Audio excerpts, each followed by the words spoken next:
I started playing rugby when I was in high school and when I was at academy.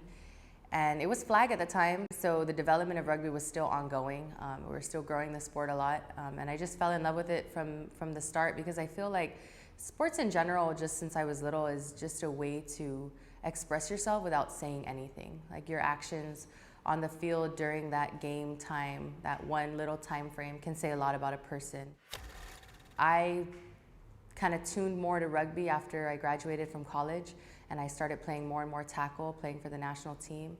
And it helped me a lot develop more than friends, but sisters in my community, and helped to see the potential of other players, especially these high school girls that want to make something of themselves. It's so great to see them now in the limelight of the college scene.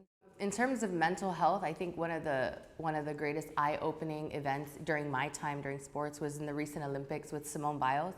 I started out as a gymnast when I was 5 years old, so I started my sports life in gymnastics. So seeing her, she's one of my idols because of the caliber that she has in the sport of gymnastics.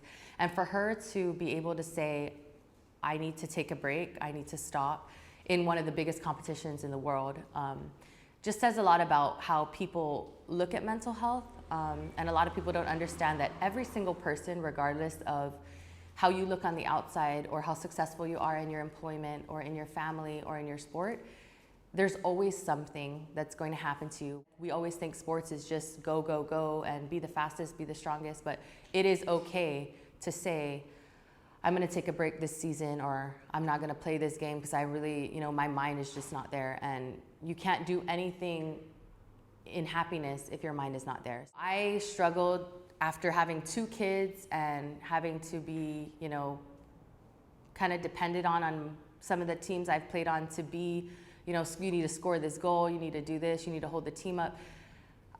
I had to get my body back. I'm still getting my body back.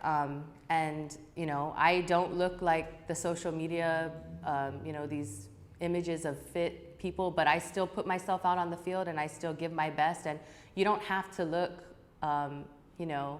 like 0 cellulite, 0 fat in a bikini to be able to be yourself and to be able to perform. And I think that's something that all girls need to understand, is that, your size, it doesn't matter. As long as you feel comfortable in your own skin. A lot of social media, there's a lot of editing that goes on that's not real. But as somebody who's had 2 kids who still plays rugby, I still feel confident in my skin, and it took me a while to get there. But as long as I'm able to, push my mind, to be able to push my body, and to be able to perform, then I feel like I don't need to be, super skinny or super fit to make myself feel happy. If I am having a bad day or I've had a bad week, I just want to sweat. I want to sweat it out. I feel like that's the best way for me to just clear my mind, go for a run. Another thing that I specifically do is I talk to some of my closest friends, whether they're gonna hear it 50 times and I'm gonna cry to them 50 times about the same thing for 5 days straight. Keep talking about it until it gets easier to deal with, and then eventually the pain is not as great. And it doesn't last forever.